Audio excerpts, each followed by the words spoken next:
Студсовет Института истории и права организовал для студентов розыгрыш бесплатных билетов на универвидение. На крыльце главного корпуса во время большого перерыва собралось около 100 человек. Ведущим акции стал сам участник универвидения Игорь Панюков. Но сейчас мы с вами будем разыгрывать 5 билетов на это замечательное универвидение. Среди присутствующих больше всего было первокурсников. Нам преподаватель сказал, покупайте обязательно билеты, это очень интересно, тем более на экзамене будет вам полегче.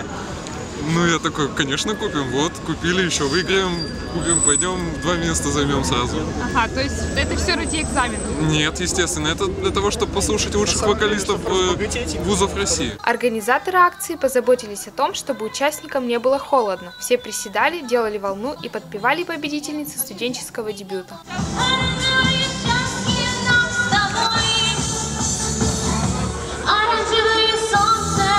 А сейчас просто двигаемся, друзья, чтобы не замерзнуть.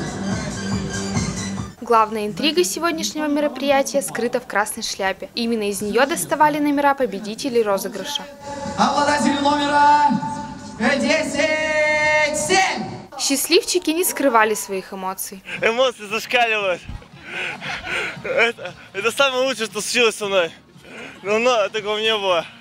Я так мечтал, но не хватало 250 рублей, чтобы купить билет. И вот такая удача. Один билет и счастливый путь в жизнь открыт. А вы знаете, кто от нашего университета выступает?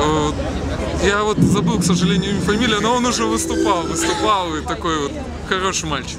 Жду тебя на универвидении с флагом Игорь Панюков Крудой. Ольга Кузнецова, студенческое телевидение Сыктывкарского государственного университета.